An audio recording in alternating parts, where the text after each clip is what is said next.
for this we have two speakers to heaten up you so we can debate all together. So here I have Tiina Sandberg. Hi, how is life? How is life? Would you like me to explain the life in general or just short? How are you doing? Well, it's been a very busy winter because we had first with all these problems that were caused by Russians' attack to Ukraine and the electricity crisis and all the energy crisis and things like that. They have been very hot topics in politics, making me very busy. And then we also have the general elections, parliamentary elections now. You are candidating? Yes. Yes. And not only that, I'm also organizing all the campaigns of the others. We are now in Uusimaa, but you are candidating in Helsinki. In Helsinki, okay. So don't vote me here in Leppa. No, we are in Espoo. But I asked you to participate in this dialogue because you're also active in European Left Latin America working group. What does it mean? European Left has organized its work through these working groups, which have different kind of topics. They are open for all the member parties and also the parties which are cooperating closely with the European Left. Everybody can send their representatives to the meetings and have their own agendas, and then we will just see what we are going to be able to put together and which are our common campaigns. And Latin America is very close to the European Left because our Vice President Maite Mola and now Co-President Maite Mola has been, or she is from the Spain and has been also active for her political career with these topics of the Latin America, so she knows everybody and is able to connect all the political topics which are happening in Europe, also with the topics which are relevant in Latin America, and then we just put them together. Perfect. So we have a very good connection through you to the European politics. And through European Left, we have good connection to Latin America. Yes, exactly. And tell once shortly, what does European Left mean? I mean, who is member of European Left? I know that Vasemmistoliitto and Suomen kommunistinen puolue are members of European Left, but who else? Actually, Vasemmistoliitto is not a member anymore. They are just, mikä se on, tarkkailijalehti? Observer party since the last Congress of the European Left, but still they are working with us.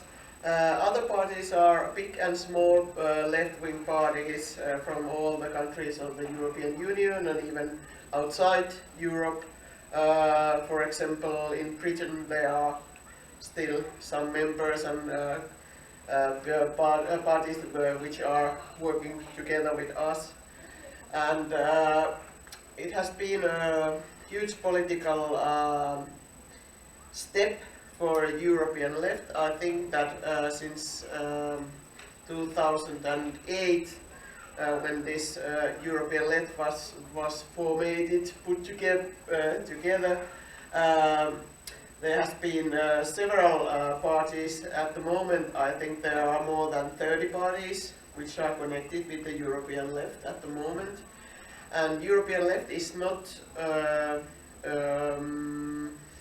well, this is even difficult to explain in Finnish, but in European Parliament there are parliamentary groups.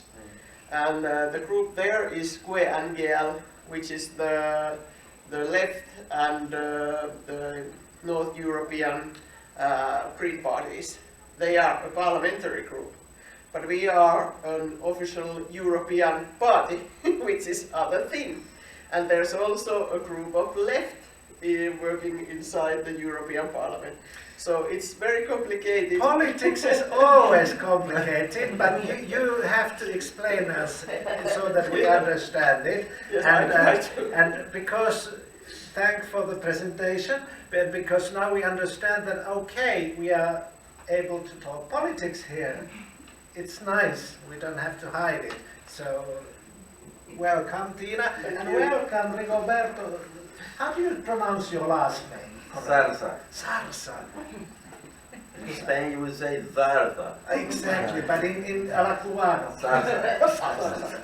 Bienvenido. My pleasure. Welcome. It feels a bit crazy because we speak English, but therefore we don't have to repeat everything in many languages. So I think it's okay. We continue in English.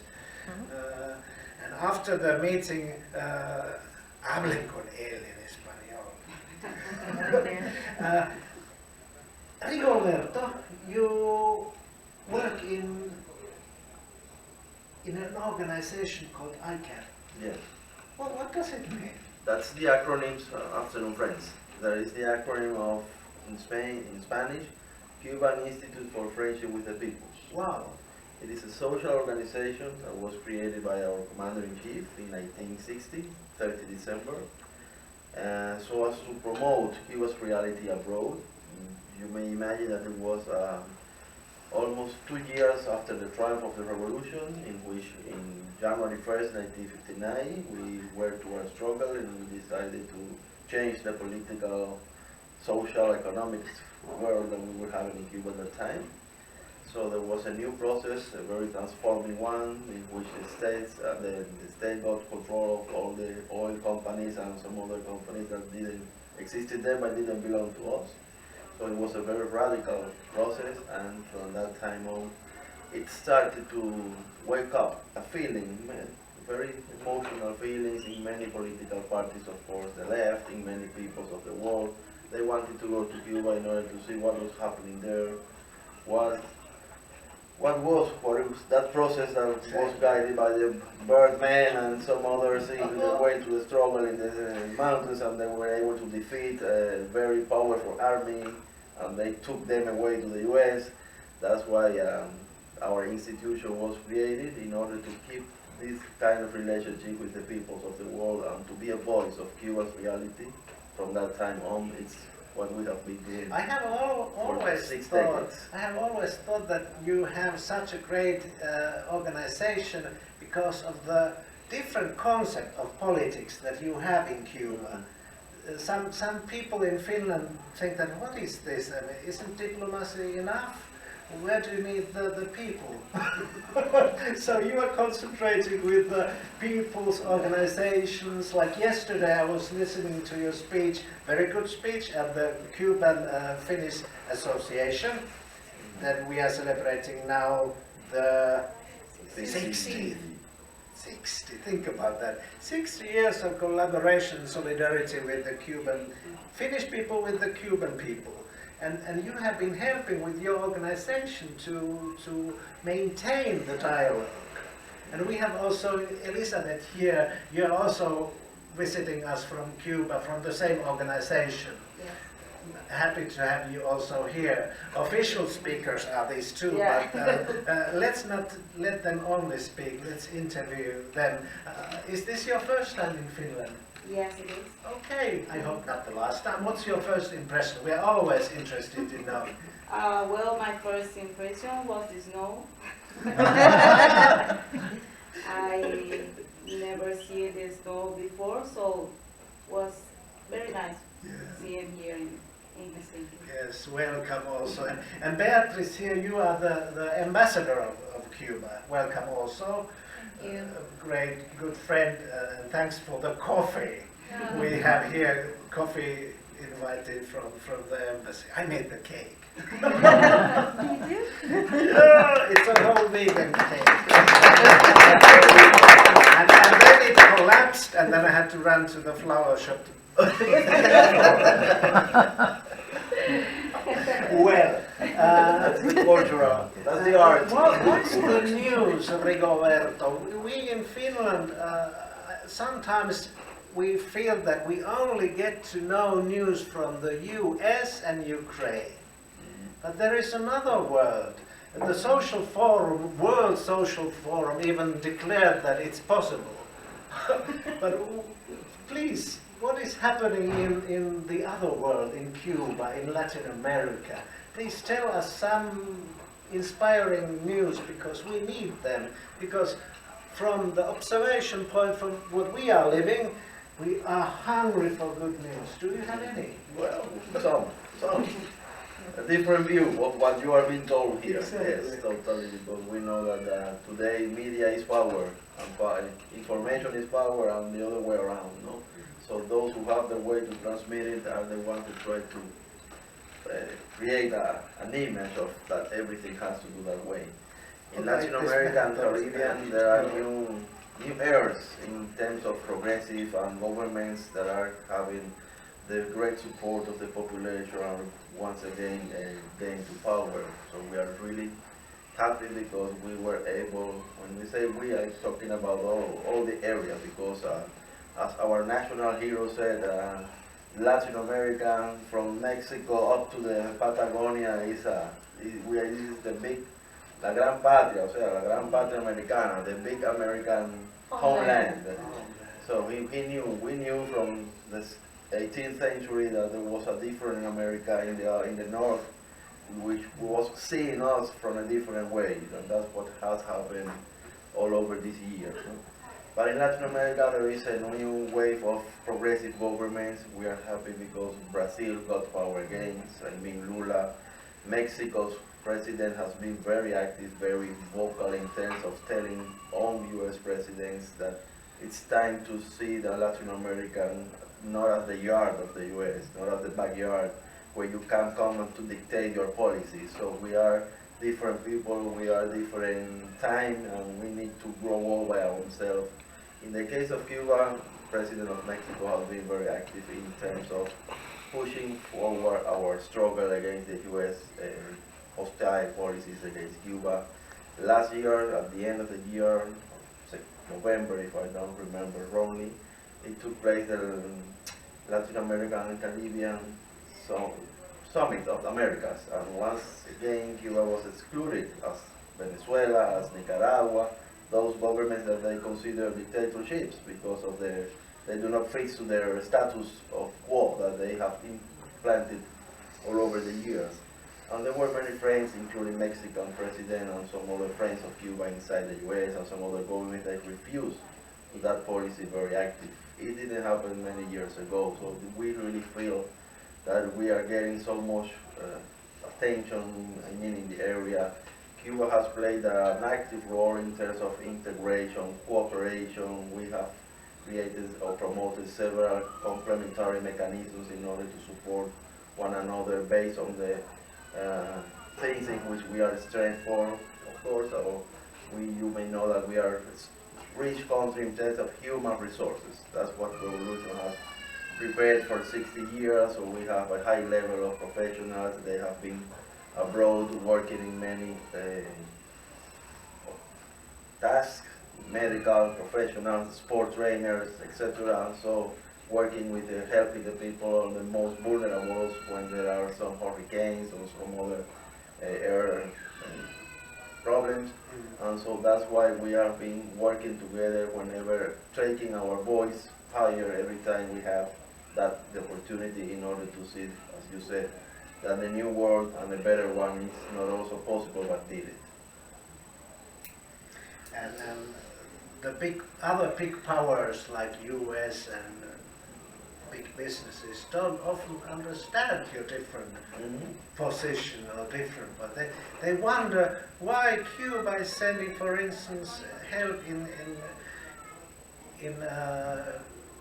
need of COVID, for instance. You were sending medicals and doctors to help in this fight. How can a little country do that? I mean, it has to have some, first of all, inspiration, some ideology. Where does it come from? Because I think you have enough problems home. Of course, but we have also principles, values, and we have been told that it doesn't matter.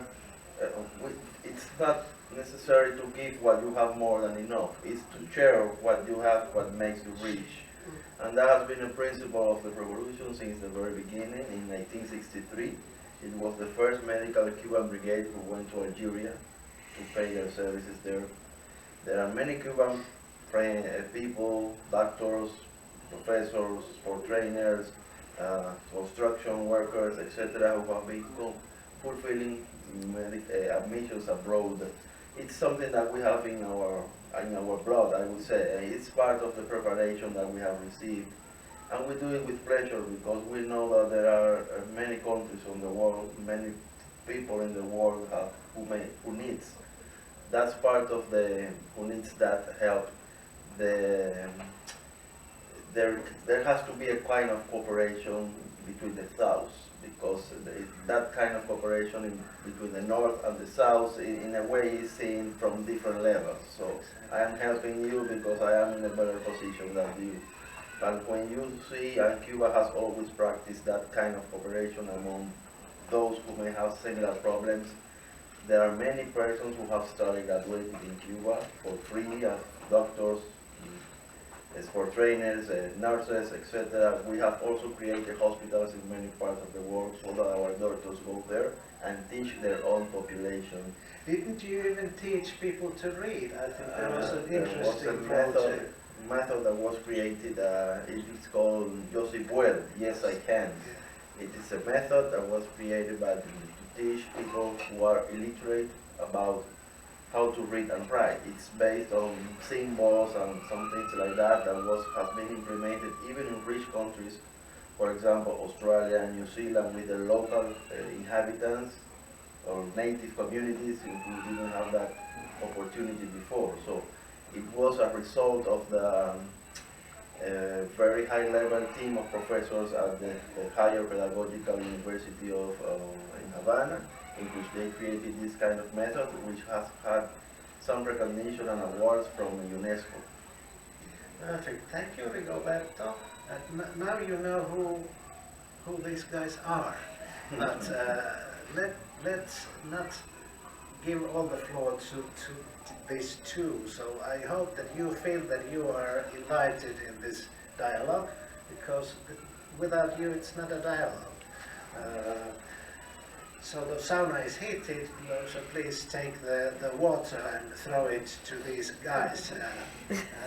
I have a lot of questions, but I can ask these questions after the meeting too. But please feel active. Stage is yours. Just go and ask and talk. This should be the method, if you agree. Okay?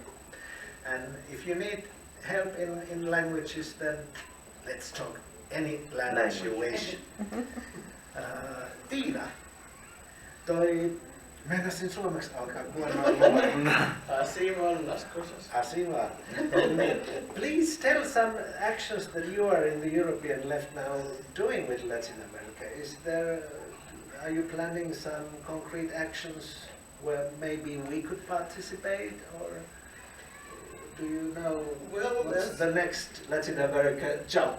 There are all the time several issues that the European left is working on. Of course, all the elections, and then after the elections in Latin American countries, we also have to go there and check what is the political situation after the elections and what the government or opposition is going to do after the elections. So this is something that we do daily basis all the time in European left. But I would like to pick up one concrete action that we actually did. It's not so new, but I think that most of the Finnish people still don't know that it exists. In Latin America, there's this big conference for every year, Sao Paulo Forum, Foro de Sao Paulo. And that is the meeting for all the political parties that are from the leftists or left sides. Some are communists, some are social democrats. It's not so closed. And also, of course, some NGOs are participating in these meetings. It's very, very broad, it's very big, and they have been talking there, for example, about the austerity politics when they were strong in Latin America, like 15 years ago. Well, they still are, but differently. But anyway, that was the Sao Paulo Forum was a place where they were able to come together and talk about the situation in every country and what they are doing in their country against this kind of politics. So the left-wing parties were able to cooperate, communicate, and share information. And we always in European Left were participating to these meetings, and we thought that we should have something similar in Europe. So our group started to bring up this idea. We started to talk about that in European Left, inside the European Left first, that we should have something like that because it's very useful that everybody come together and talk about the topics, because they, of course that we share lots of topics with other European countries, and left-wing parties in other European countries have same kind of difficulties, but every once in a while someone gets an idea what to do, and then the others also should know that, and maybe they can copy it or take some part of that solution and use it. So we started to organize, and now we have annually, every year, more or less in October, we have a meeting which is called European Forum. European Forum is a forum for all the political parties which share the ideas of the left, but also for the NGOs and for example, PANT has taken part and in future will take part in these meetings. It's an open stage where all the parties and all these NGOs are sharing the information and taking up topics that are common inside the Europe. And we have been copying that from the Latin America, and I think that it's starting to work. Every year the forum is more accurate, so we are just more concretely getting to some topics which are very hot at the moment in our continent. And for example, this year I think that the climate will be very huge, and also peace, question of peace will be brought up for with quite many angles, different kind of points of view. And the best thing is that, for example, for us, we have a straight line in planning this meeting, because Lisa is taking part to the meetings, preparatory meetings, and so we can send our messages even from here. If you have some ideas what kind of things we should have there in conversation, what kind of topics we should have, you should tell Lisa, and Lisa can put them forward there. Thank you. Perfect. I remember I was once preparing one of these European forums, and I managed to invite there is an interesting movie festival in the refugee camps of the Sahrawi people in the very south, Algeria, Western Sahara. And then I invited the movie festival with the Sami movie festival of our originals from the north. And we met, I think that was in Brussels or somewhere, and it was really south meeting north, but in cultural level, so it was really like very good interaction, thanks to this initiative that we stole from Latin America. But how about, Rigoberto, has your organization ever taken place in Sao Paulo Forum? No, because it's considered to be for political organizations as such. I mean, but our party is member, I mean the Cuban parties. But ours are not inside, but from outside, working and helping whenever there is a summit or a meeting of that organization in any of the countries. In Cuba, some of them have been, and we know that they are preparing a new one. I mean, it was going to be in Bolivia, but I think they changed the venue. And our friends and our institute, in conjunction with the friends in that countries, are supporting this initiative. We think it's a space in which debate is important in order to understand each other or one another, in order to know better what are the challenges that as the left we face in today's world, to share experiences and trying to get a common agenda, as our former president used to say. Raúl said, unity in diversity. So that's something that we are pushing forward in order to get the issues that make us get stronger, and those who do not divide us working together in favor of that, because the challenges are big, so we need to act according to them. One big challenge is sitting with us.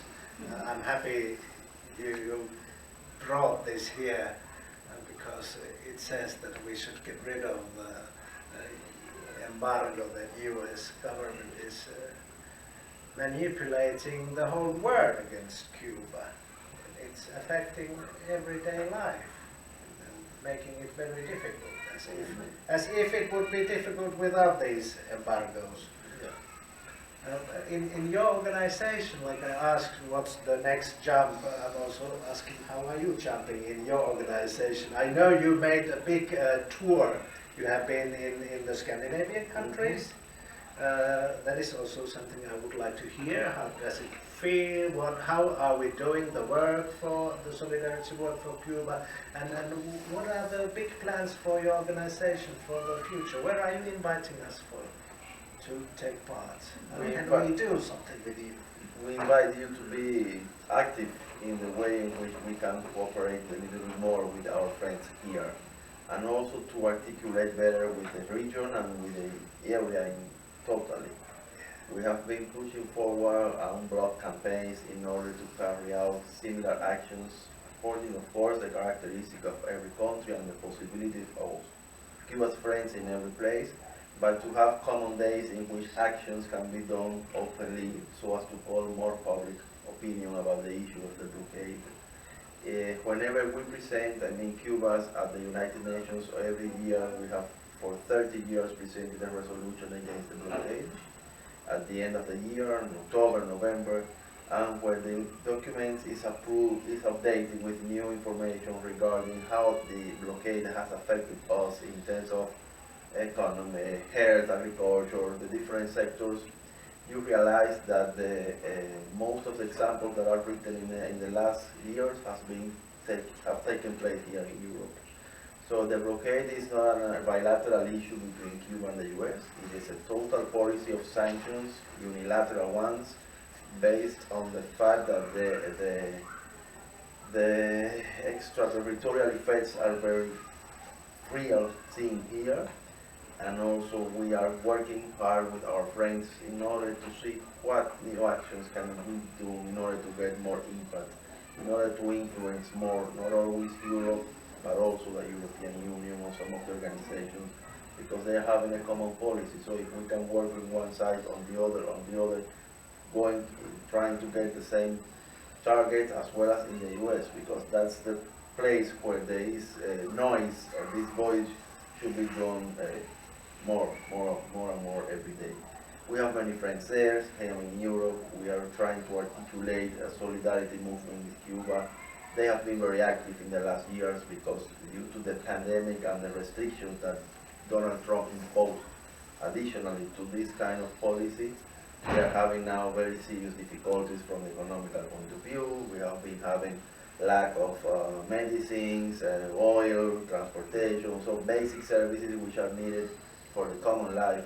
That's why we think that we should give a new and a bigger step in this kind of struggle, because it's time to say stop to this kind of impunity in which they have acted as the saviors of the world, but they do not receive any countermeasure for what the actions are affecting us totally.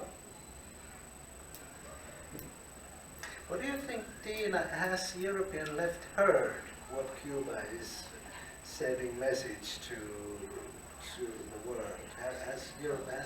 Have you in European left heard the message? How would you say? How many times?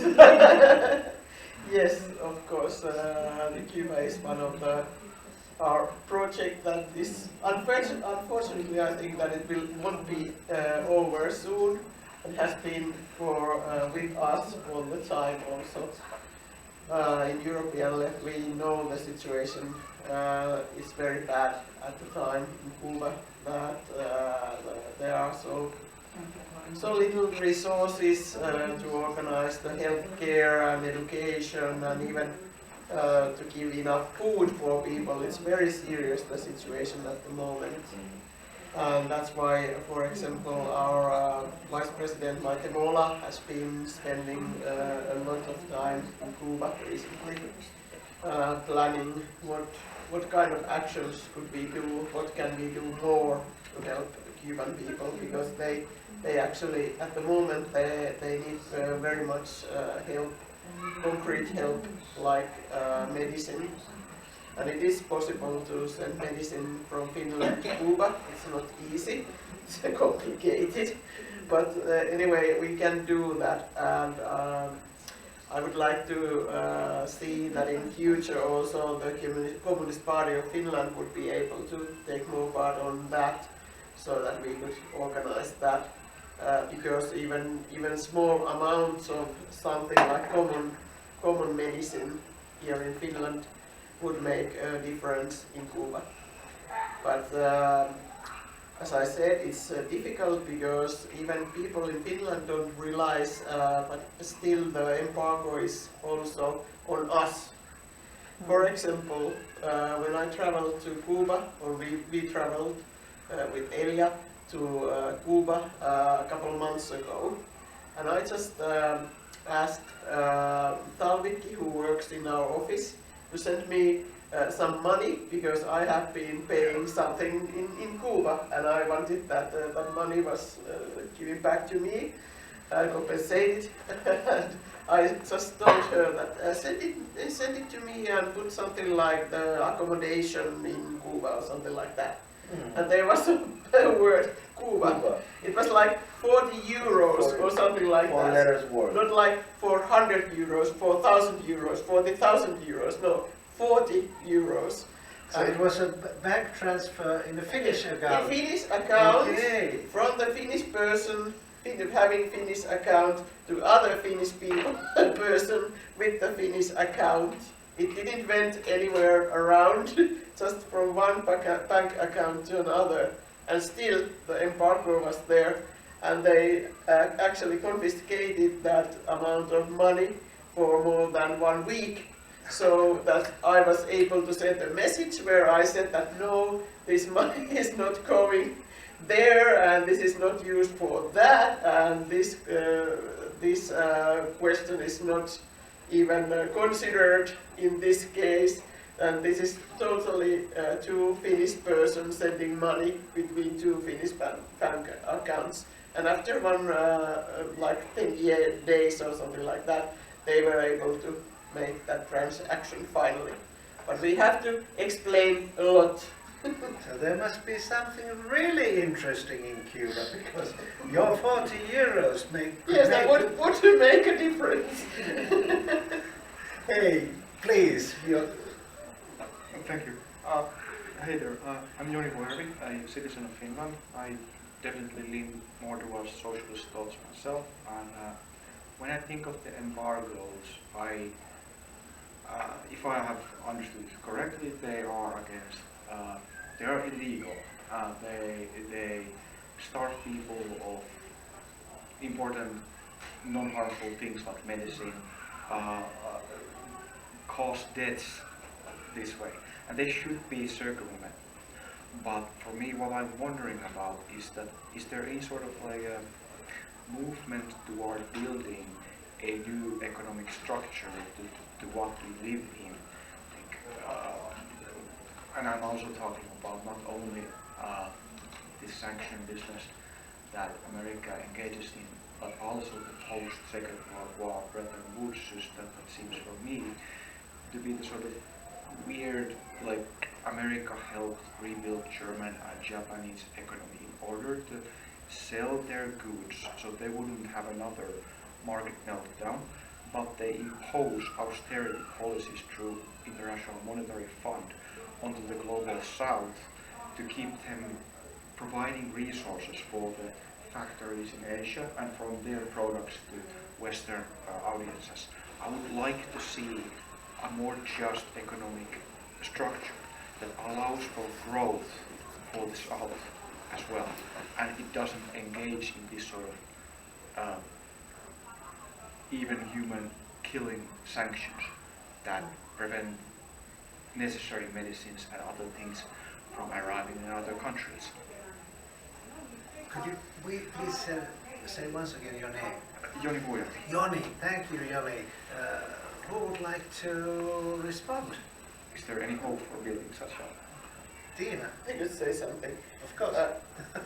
Actually, I think that is one of the reasons that United States hates China so much at the moment. Because China, not because China would be a saint or just being unselfishly just giving money away for the other countries. No, it's not that. China has their own economical interests, and not all of them are so good either. But China has been able to provide some economical support for the developing countries without any conditions like you mentioned. China is not saying that you should cut these costs, you should have these austerity elements for your politics that then we can give you money. China is not doing that. And I think that is one reason that United States now are trying to tie up also China and are present in the Eastern China Sea, for example, and they have been, NATO has been looking for more partners on that region, and everything is against China because China would have also economical potential to stand up against United States, even though that's not probably what China would do. But anyways, United States always thinks that everybody acts like them. That's also a problem, I think, partly with Cuba, that they think that Cuba would kill us if they could, because we would.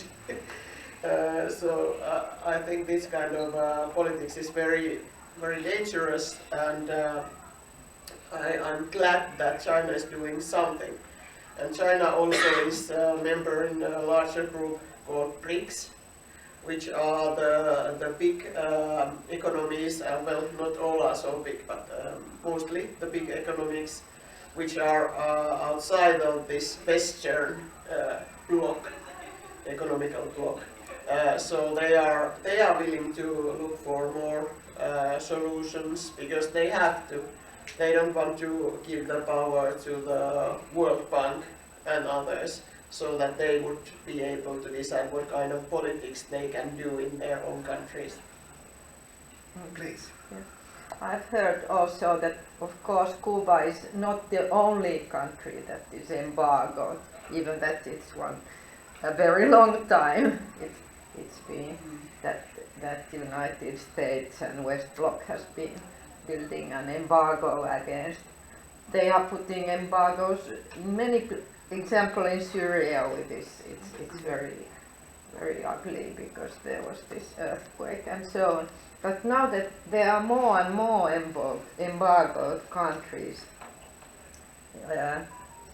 so in the end the West is kind of isolating itself in the end. How many more countries? Because already now they say more than 1/3 of the global people are living in countries embargoed by the United States. So in the end, there comes a point where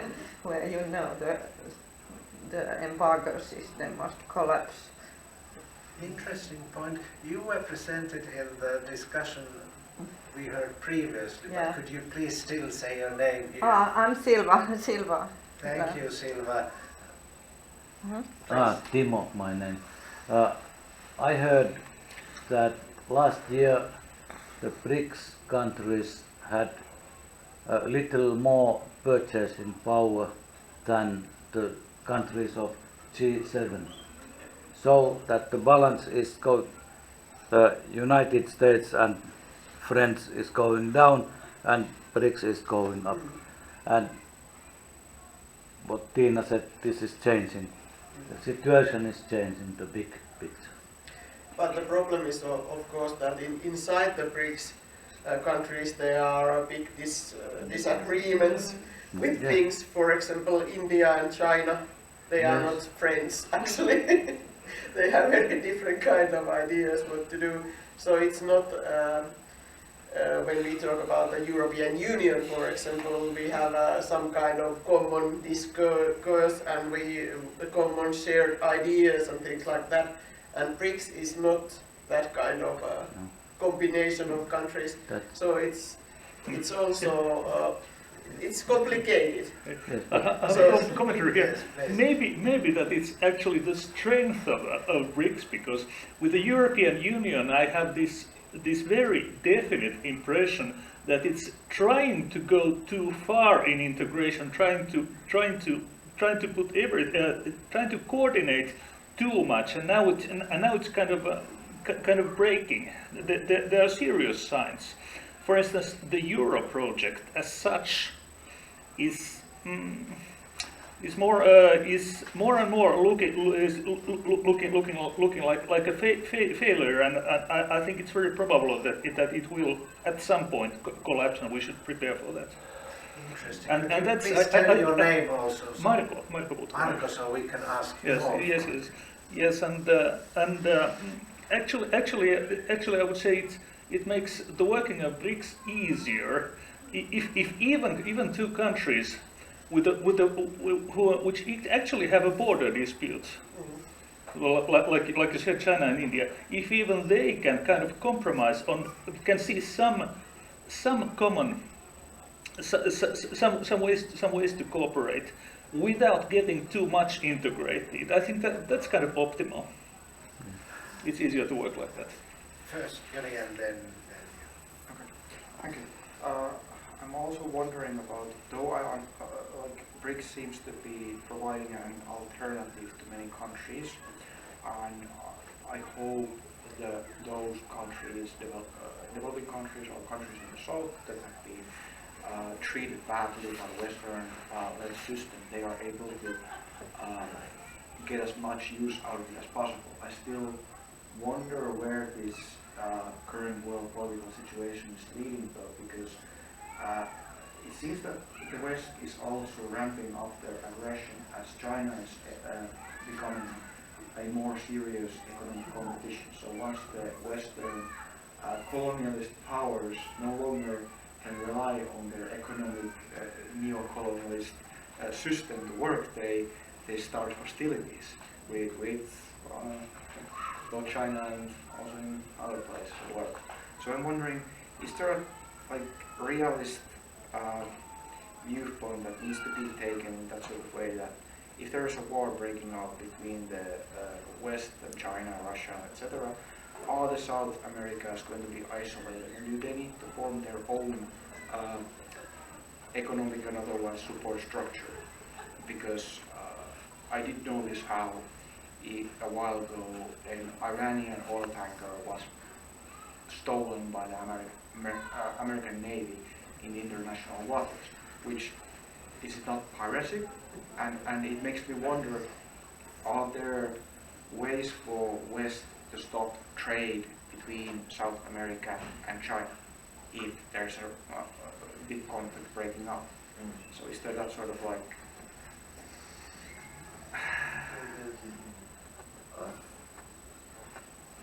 I don't think there is a big contradiction about this. China is present in Latin America. Russia is also increasing its presence. That's why I think that the U.S. government is also, maybe some years ago they abandoned in a way their role in the region. They are trying to recover it, because China is also very helpful in terms of this kind of agreements in the construction, roads, highways, etc. I mean, providing credits also, not only Latin America, but it's also present, but also in Africa. So I think that they are real. We have always argued and we think that the multipolar world is needed because it's not possible that one ruling empire in the world is just the one who has to make the control. But in this kind, we advocate for this kind of policy, we can complement one another and say to the US that there are others who may also be taken into account. But I could not tell you that if there are any kind of contradiction between. I don't see them.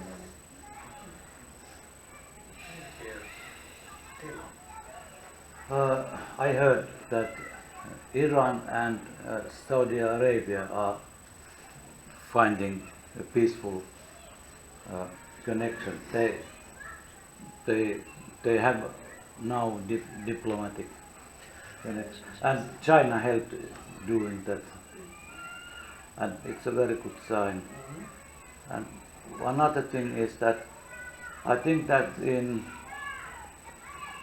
the G7 countries they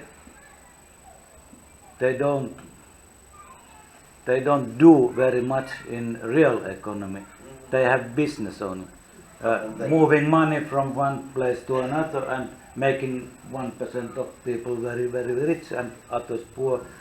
But in Asia, they do things. They manufacture things, and they build even for an ecologist beneficial infrastructure. And in United States, it's dangerous to drive the roads, and railroads are in a terrible state. And they are not doing things anymore. They say it's like Naomi Klein writes about hollow state, that they don't even have the army they had in 1991. They have almost nothing, and they cannot compare with the Russian army at all. It's like Ivy League and the Super Bowl. Good discussion. Very well done. Now we continue here. Yes, to bring it back to good news a little bit. Yes, the European Left has a lot of working groups, and one of them is the European Left Youth Network, of which I am the second coordinator. There's me and then Vincenzo Colaprais, who is an Italian comrade, and we are taking part in planning the European Left Summer University, which is also organized once a year. And figured it was appropriate to mention, given who is here, that the European Left is planning to invite Cuban comrades there, 3 delegates, and to have them be part of the summer university, and then have them also tour around different countries in Europe, and take part in events that would be organized by the organizations that are part of the European Left, or possibly the youth organizations specifically. And I'm the chairperson of the Communist Youth. We have talked with the left youth here in Finland that we would collaborate on an event to invite the Cubans to. We don't have specific dates yet. We don't know who is coming from Cuba. We just know there's 3 people. If there's not too many places to go to, they will go together. But if there are a million places to go, we will only have 1 delegate. It's going to be here? Going to be here? Yes, that is the plan, that at least 1 delegate would come here also. No, I mean, is the meeting going to be here? Oh, Summer University. Summer University is, it's a few months in the future, and we don't have specific dates yet. Do you know in which country it will Which take? country? No, we don't know. We don't know yet. It is very much just started. In Slovakia. Yes, Yeah, the summer university is in Okay, I think this is, Slovakia, yes. thank you for the good question, because I think we are many that are interested in this, and if we want to participate, I mean, how can we just do more than just say great work. I mean, if we want to be part of it, how can we do? We will contact you, Linnea, maybe. Yeah, I mean, I have some contact. Good. That's good news. Stephen. Yes, I wanted to talk about the things that Joni said.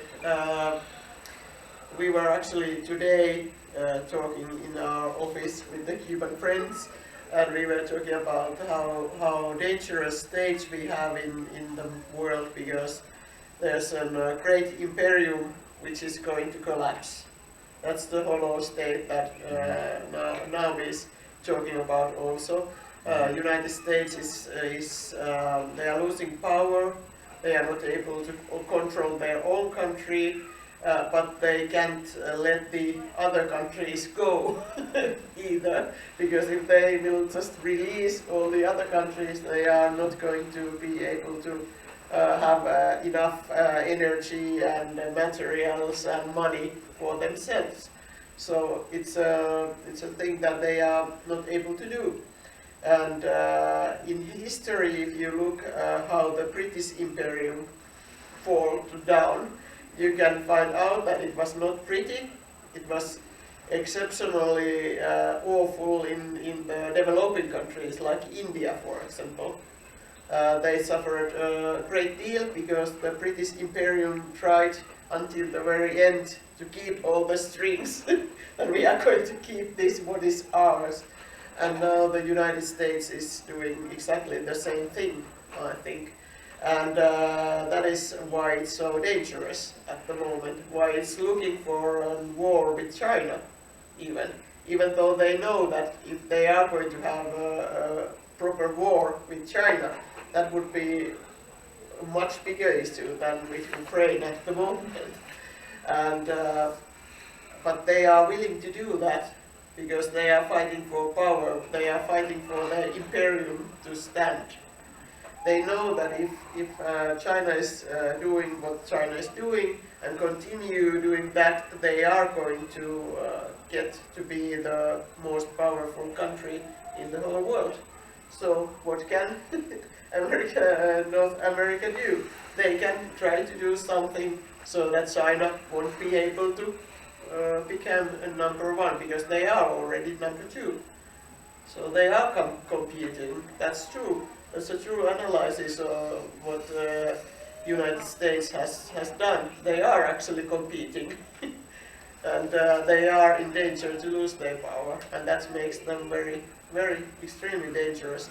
And thinking about what would Latin America do in that kind of situation where United States would try to really block China. I think they can't, and they understand that it's not possible. But anyways, you have to remember that in Latin America there are very different kind of countries, very different kind of governments, so it's not like a common idea there either. There are different kind of groups of countries, and also big changes. And now I come to good news. Because at least with Brazil, you know that the Lula is back, everybody. So that's good news, because Lula has always been very solidary with Cuba, for example, with other developing countries, and has had a capacity to negotiate with everybody. So that's very different kind of politics that we used to have with Brazil, and it's one of the biggest BRICS countries also. But also in Colombia, there was a huge political change, and Petro at the moment he is the first left-wing president in that country ever.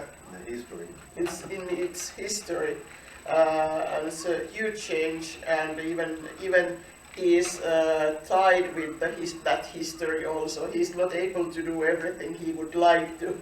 He has to be very careful and move slowly, securing all the steps first. But still, he is turning that country to the other direction where it used to be. And also Colombia used to be one of the the main countries cooperating with the United States to control all the region, and now they lost that. So they can't count on Colombia coming to help them with any subject anytime. That's not the case anymore. With Petro, they would have to have quite good reasons to explain that now we have to do something, and still he would probably say no. So that makes things quite difficult in South America at the moment for the North America. Perfect, please. Yes, hello everyone. My name is Beatriz, for those who don't know me. And I would like to say something about what Tina just mentioned, because it's related with another issue you mentioned before.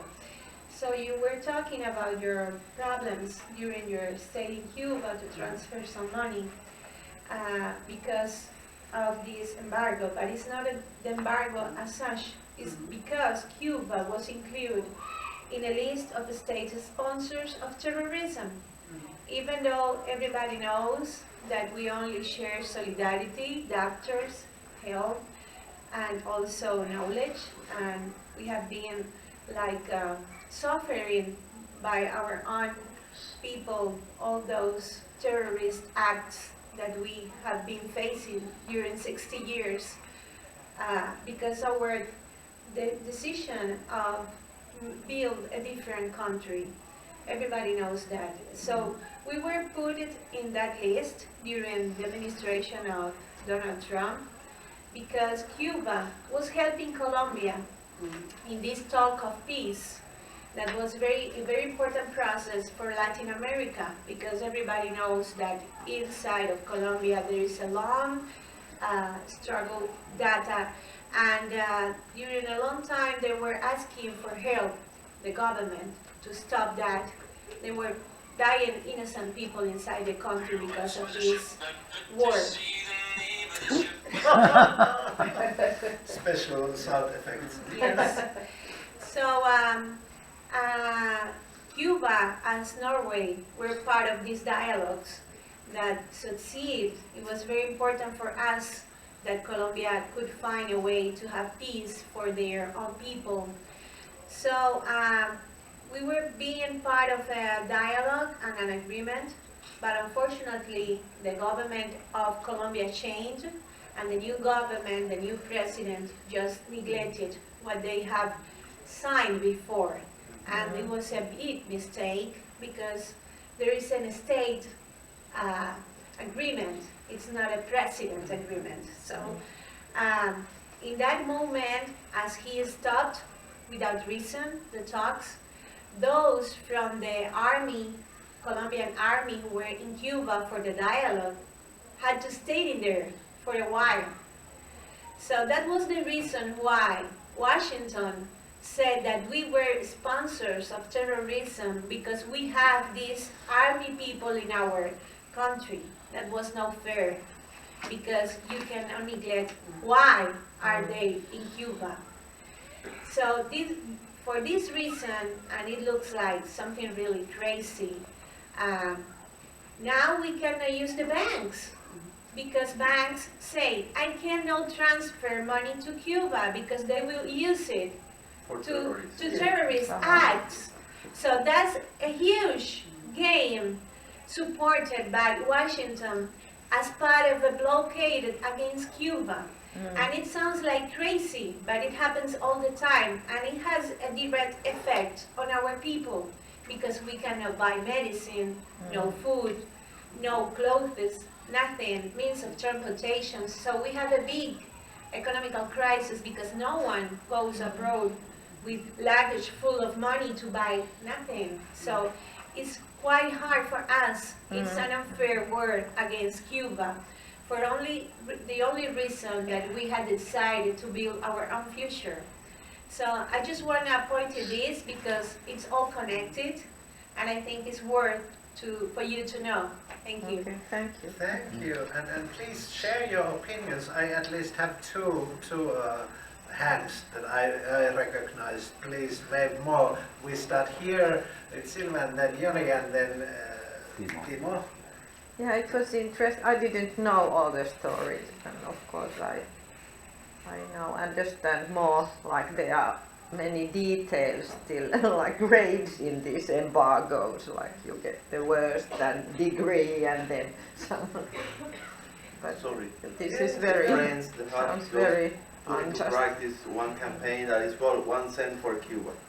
It was created in Ireland, United Kingdom, and it has been also extended to What Belgium. was the slogan? 1 cent for Cuba. 1 It cent. means that every 17th of each month they go to the banks and they try to make 1 cent, €1, whatever to Cuba. Of course, it is denied, and they start a process, a dialogue with the banks in some cases. And there are some cases that they say it has taken a week, 2 weeks.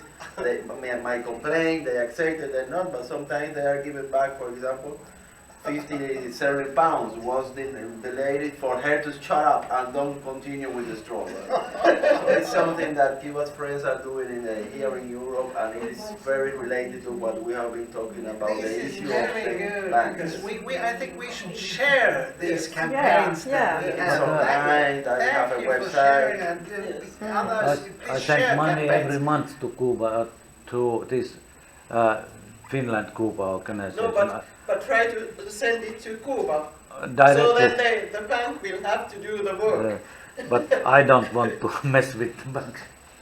We in Artists for Peace I want to organization, we had a campaign where we collected instruments. So Finnish artists donated instruments for Cuban artists. It was a wonderful campaign, but then there was one instrument, I can't remember what, Fender guitar or something. It was so US that even the Helsinki Sanomat made big news that no, you can't donate that because it's US guitar or something stupid. So yes, let's share these campaigns, but you have your puheenvuoro now. So basically what I'm hopeful when I come to these kinds of meetings is that we are able to talk about big global issues and how to build a better, more just world. For me, I hope I have read my history books correctly when I talk about the Bretton Woods system. The way I see it, there was even discussions about the Bretton Woods system, post-Second World War economic structures, but how it could have been done differently. And I saw it that American elites chose this current system because it would benefit them. And now that system is coming to two big problems in its current form. It needs to change. What my fear is that once again, when there's a change in the world, that change is going to be led by powerful elites, even imperialist powers. So for me, the most important thing would be to have some sort of solidarity between multinational like leftist peoples and also between countries that have been treated badly by this current West-led system, to come together and give an alternative and see, at least as well as possible, to have our voices heard and build a system that helps all of us grow and prosper and wouldn't be abusable by any kind of imperialist powers. That would be a big hope for me. But for us, Would be very nice. more fair. Yeah. I think we could throw one more topic to the hot stones of this sauna debate. Would you like to open one debate? I think we could have that for this discussion, or should I throw it? Lisa, please, make it the last topic, please. I'm sorry that I'm behind, but I didn't put the close and Come here. Okay. Please. Inner circle. You are working with friendship organizations, and I think that all different countries like Finland, Cuba Association, and I think that it's one of the best forms of peace work on grassroots level. Now, of course, I have to think about Russia, this Republic madness, I tell, and what happened. In Finland, we had the Soviet Union, after the Finland-Russia Friendship Association. And so many people traveled to the Soviet Union and made friends there, and it was very popular. And during the Soviet time, and even after it's also the Finnish companies went to do more business there. But I think that when people, ordinary people, know each other from different countries, it's very difficult to make them. I thought that it is difficult. Now it's everything is on the contrary. Suddenly, ordinary Russian people are enemies for ordinary Finnish people, for those who don't, who are, I will say, victims of this massive propaganda. But of course, there are a lot of people who don't think so. So I think that it's that you really promote and make it possible that people can come to Cuba and see themselves and how wonderful country it is. I haven't been there, but still I know that it's a very wonderful country and I'd like to go there. But so that's why,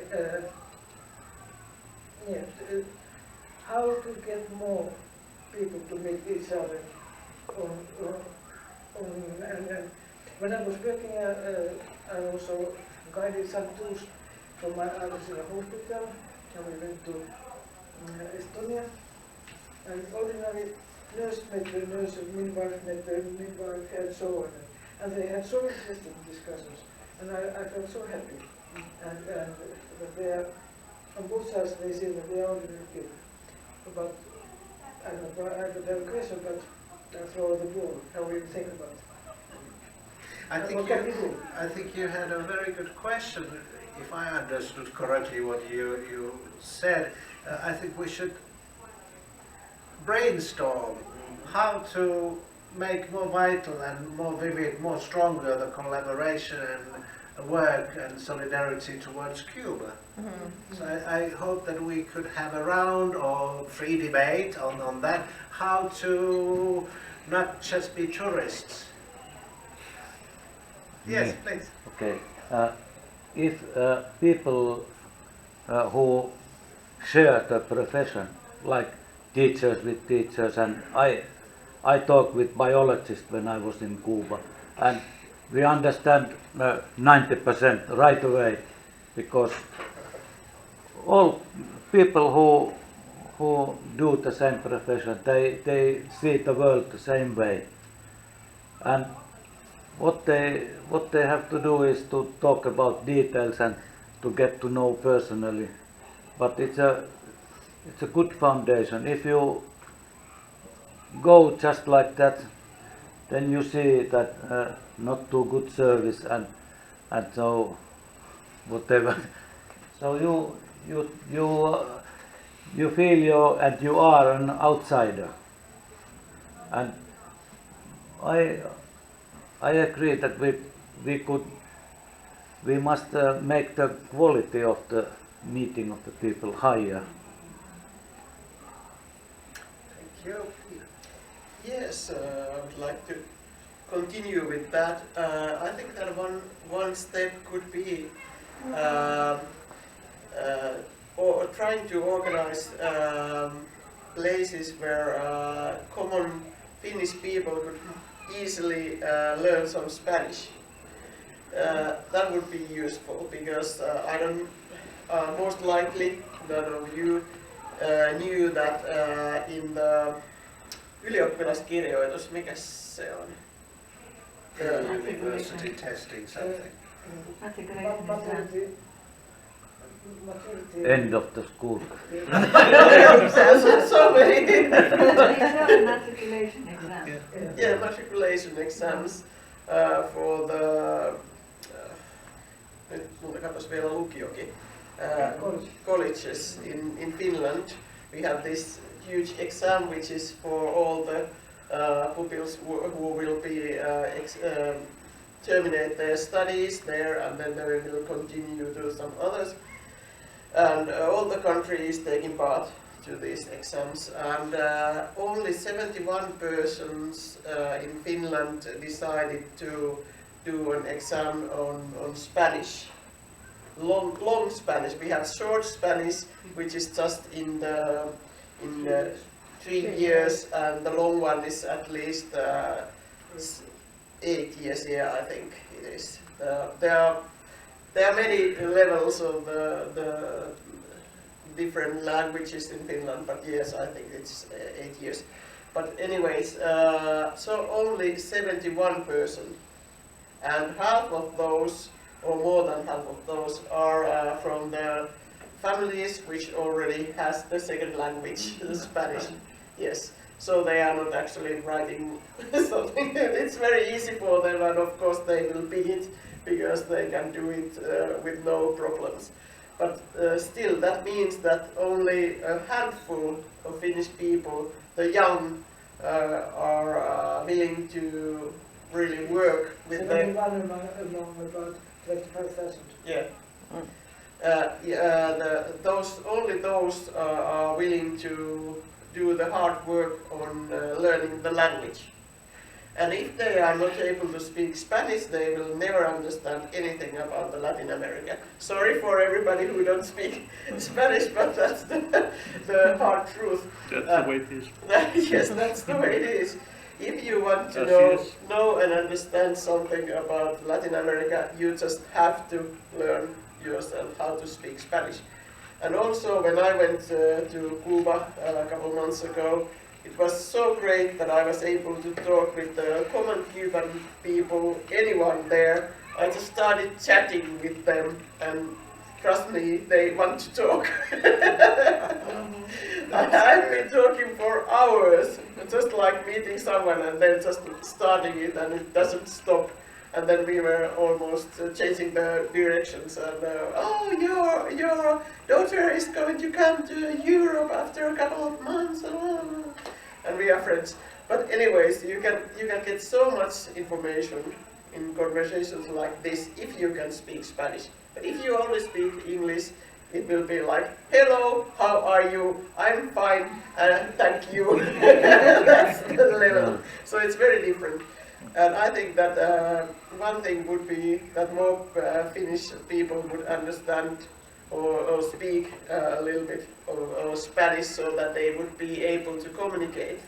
Because it's not necessary that you have to speak perfectly, because the Cuban people, they are used with the tourists coming from other countries and not able to speak perfect Spanish. It's not a problem, they will still understand. But they really think that it's a great thing if someone is at least trying to speak Spanish, and then it's very easy to communicate. I think that learning Spanish would be one key to make this kind of contact between these two nations. Okay, please. Okay. I'm thinking that somehow it seems really we have this hunger for the good news, and right now Latin America is kind of the place where we can hear good news from. It's kind of winning side, it seems now. Right now on the history, it's getting up. They are speaking aloud with their own voice and doing things there more freely. So maybe if we can get this good news from Latin America also here to people, it will bring with it kind of more interest in learning Spanish. And somehow it seems right now, unfortunately, our country seems like going in the process in which Latin America lives nowadays. Yeah. It's a new upcoming of some progressive governments. We are trying to realize, to make stronger that the proclaim of Latin American and Caribbean as a zone of peace, based on the conflict that we have here in Europe. It was a sign decided by all these governments, states, head of states in Havana in 2014 in the second summit of Latin American and Caribbean states. And this is something that Cubans are promoting the peace always, but we are trying to make this, because I think it's the only, it's the only area in the world in which a kind of treaty is kept. Some governments, of course, those who were in 2014, most of them are not in power now. but the proclaiming is still there as something that we try to keep very necessary at this time in which the peace is so threatened in the world. Thank you for mentioning that 2014 Declaration of Peace. Doesn't that sound wonderful in Europe of today? Lucky you. Yeah. Now I lost my tracks, at least two, so Timo Yeah.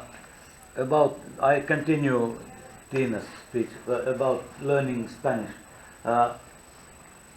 And you speaking of Latin America, because I have studied many years for myself, some 1 hour a day the Spanish, and I can do what I want to do with Spanish. I can easily chat, but I can do what I want. And one of my favorite things is to read Cuba debate and grandma sites, and they are in English. You can study those and check in English what they are saying, and then you can widen your scope, how you see the world, and it's a quite different world in Granma and Cuba debate. It's Latin America and those agreements with the countries that we know nothing about, and so you can learn more about things and you can learn Spanish. Perfect. Maybe one or two ideas more, and then we are going to closing debate. Please. I actually know a bunch of Spanish people who gather each Thursday at a cafe in Väisänen, and they talk Spanish there. A lot of socialists there, even an old person who read Karl Marx's books earlier. But then there are another When was that? Sorry.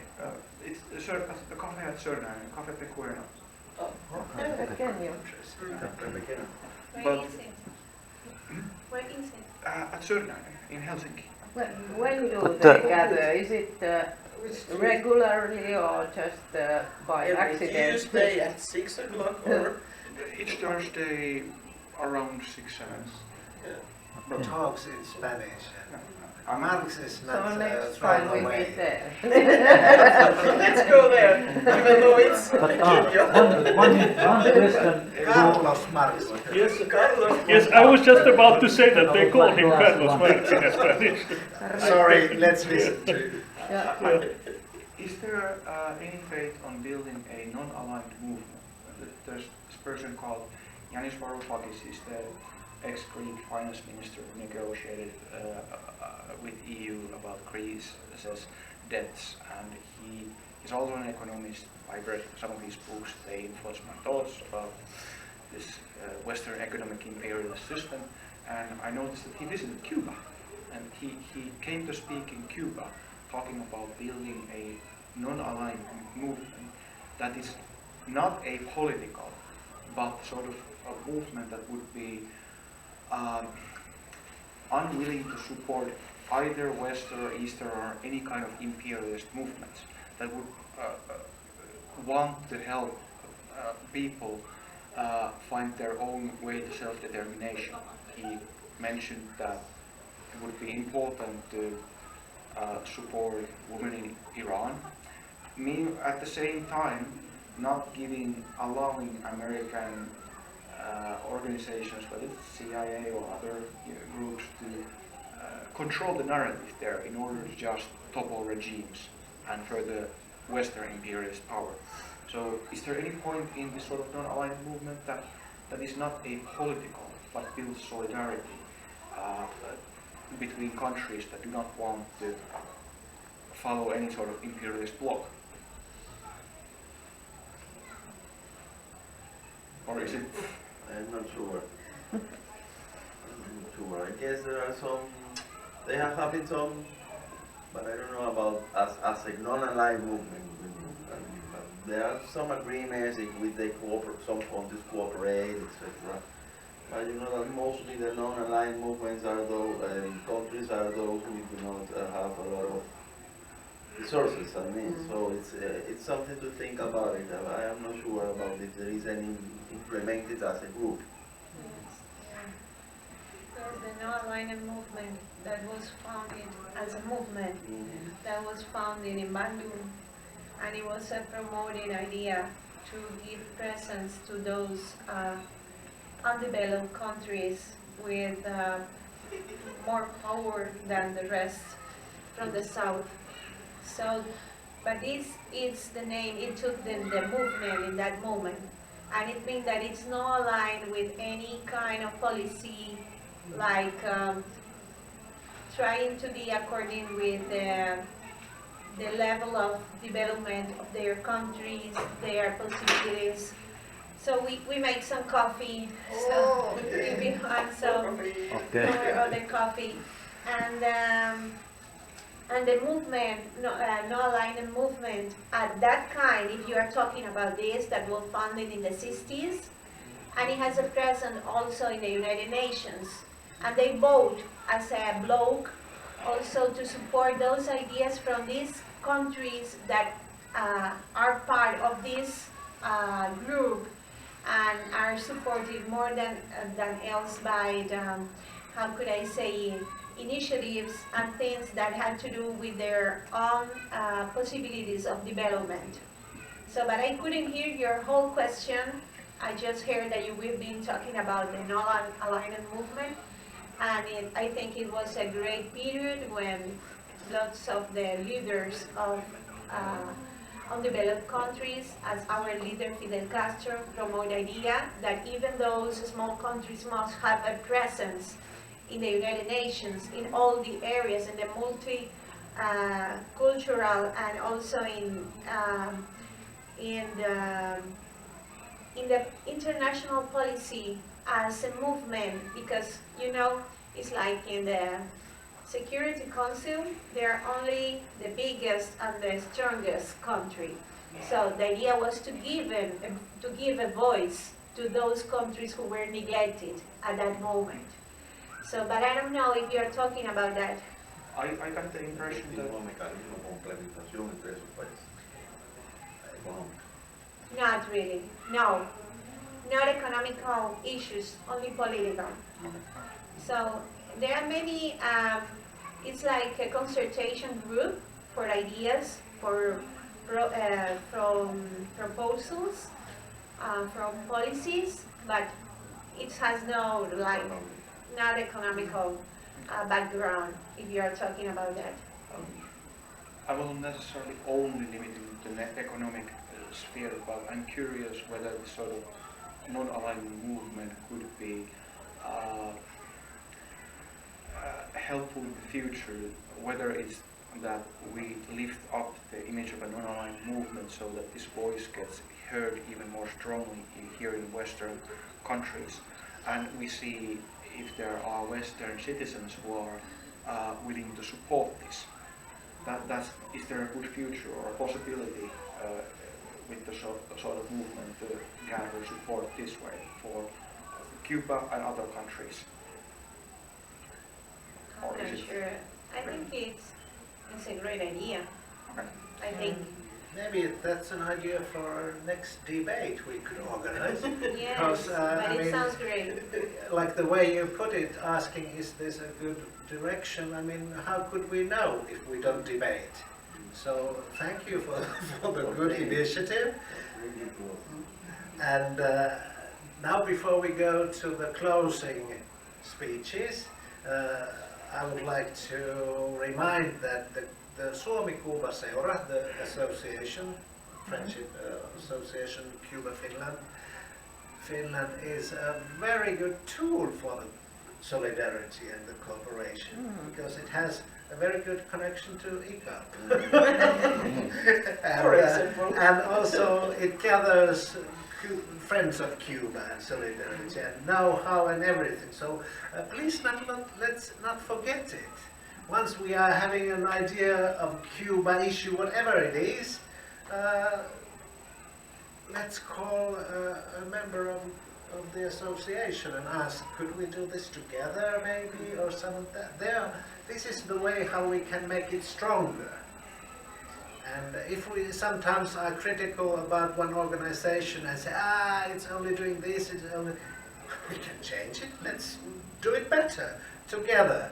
And I was thinking personally, because besides being member of the Finnish-Cuban Association, I'm also member of sateenkaariperheet, rainbow families.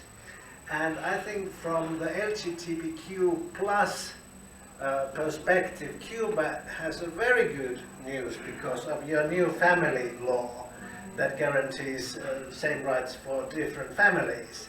So I was thinking, if I find an organization to whom collaborate, for instance, for the next Helsinki Pride, we could organize a debate of the Cuban family law and talk about the new possibilities and new future for different families in Cuba. It could open many people's eyes concerning Cuba, because like we know, the information that we get comes from one angle only, so nobody is waiting for that kind of good news from Cuba. Let's see, but that's something I would like to work in the future. Maybe something more, and then we go to the closing parts, please. Just a small thing. When I was young, so much younger than today, there was this Cuban music, you know. We used to go dancing to Cuban music, of course. You have nice music. And there was this Papa Montero. You heard also this from radio. You heard much more. I wasn't so much into politics, but I was more like onto music. But then, of course, with going dancing to this Cuban music and hearing, then I got more interested. Of course, what kind of country is this where music? So this kind of simple things also are important. Cultural things are very important also.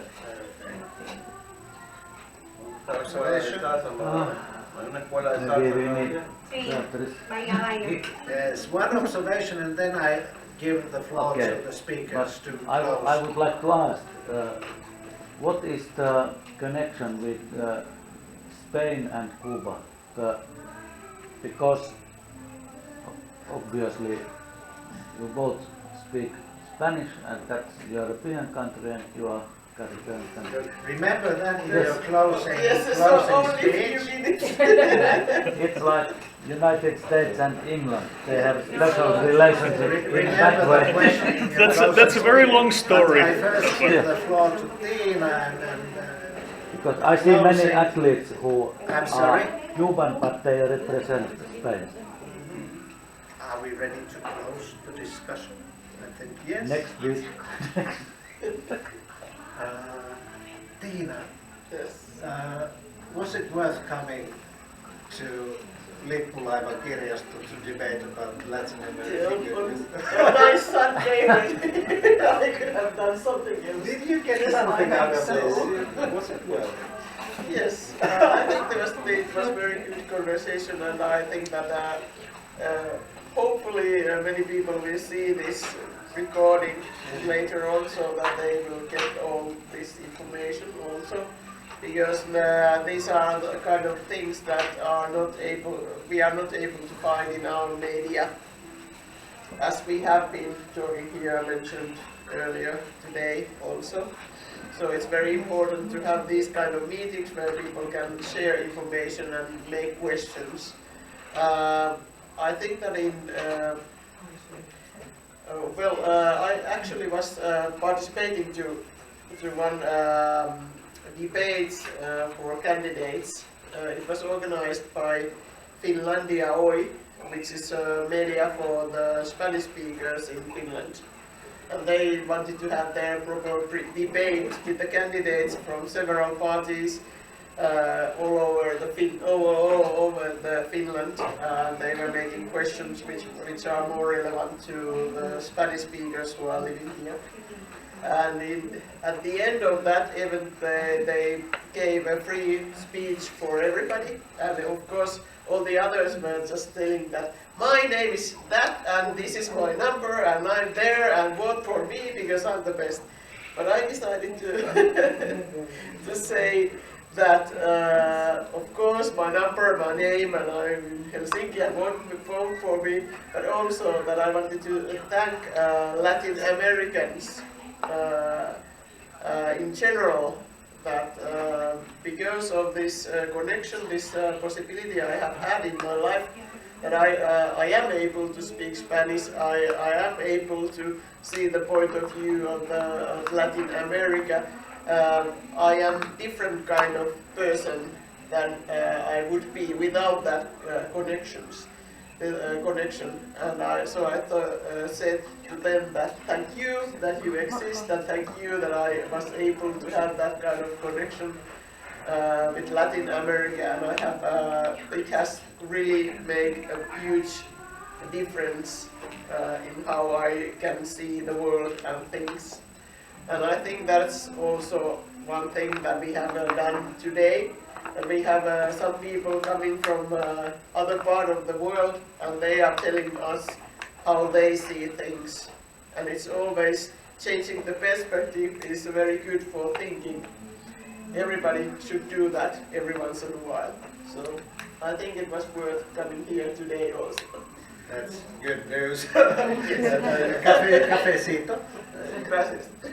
Rigoberto. I would like to say something before Please, we go ahead. yes, yes. Because I had to went out and then, I'm sorry, but he told me that you were like proposing what could we do to be closer to Exactly. Latin America. And I would like to say that for us it's very important that when you are receiving news from Latin America, to look for another sources, not only that you have in Finland, because from our perspective, most of the times the news that they publish about Cuba, they are not the correct one. For instance, that what you have mentioned about our new code of family, it was totally silenced in the media. It was like, it didn't happen.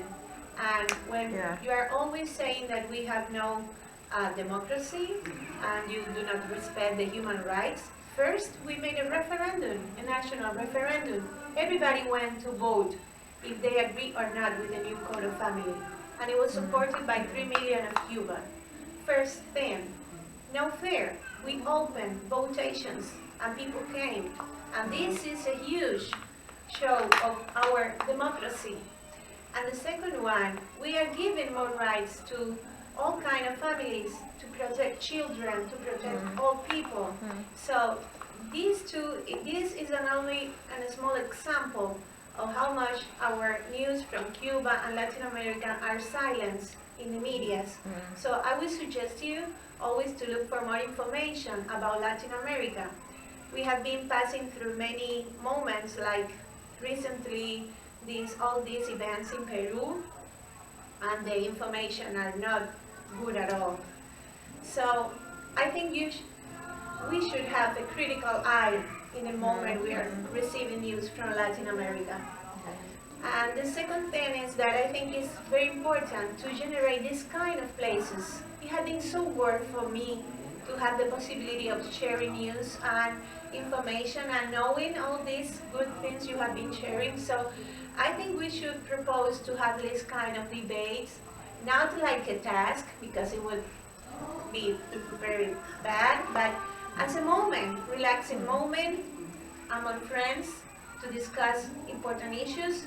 That would be interesting in my opinion, and that would put a small piece of sand in the balance to have a better idea of what's happening now about Cuba, tomorrow about Peru, and the next, I don't know. But I think it's interesting. I just want you to tell you this before the closing words. Yeah, you are going to have the closing words, and I think Elizabeth and Rigoberto, you in your work, I'm very sure you always aim for something bigger. And I don't know what you experienced in your Scandinavian tour or what you experienced here in Finnish solidarity, but I'm sure we could do better. How do you put Rigoberto this together? I mean, How are we doing and what could we do better, and was it worth coming and checking? Of course.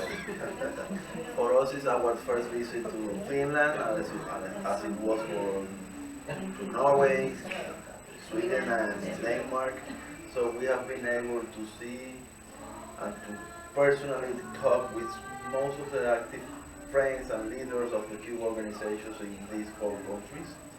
We are moving forward in order to work closer among our nations because we think that there are potentialities for that. So, and it is needed in today's world. For us being here, this meeting has been very pleasant. When I truthfully tell you that when I was coming here, I didn't know exactly what it was going to be like. So, what message should I prioritize, try to say and not to forget, etc. But the way you have exchanges, as the gentleman says, the way of changing opinions about those who may have many issues to talk about is really important. We could do something, maybe, let's think about it, if we could do it online anytime, you from here and we from Cuba, and we can look for 1 or 2 experts in one specific issue it would be, and that would help. That would be a new agreement from this new era. We are open from now on. So very pleased you have invited us to be here with you. Thank you, and you can of course continue counting with us because we will be in the other way, and we can also provide you some information, the one that we get in Cuba, the one that we produce, that as our friend says, has a different approach. And another way to know more about Cuba is go to Cuba, of course. We know this is a very difficult time for everybody, but anyway, you have to change the chance to do that, so you are very welcome in Cuba. We promote a lot of brigades and groups that could be interesting for people in different topics. So we are now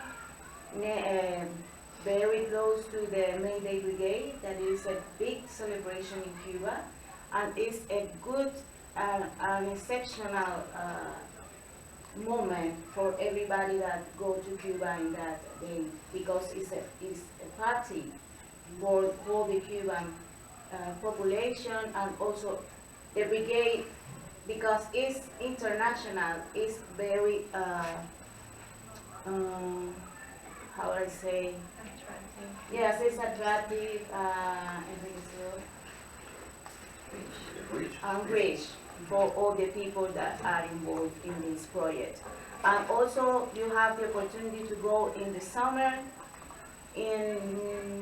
for the brave people that want to go to Cuba in August, in July. So we have this project in the summer, and then we have another project in the winter. So you are invited to join us, and it's a good way to know Cuba, because you have the opportunity to see the reality, to go to the places that can tell you what we are doing, what we are doing, how the society works, and also you have the opportunity to talk with the people. Yes, that's the best part. Yes. Hey, let's give us a big hand, and thank you for the best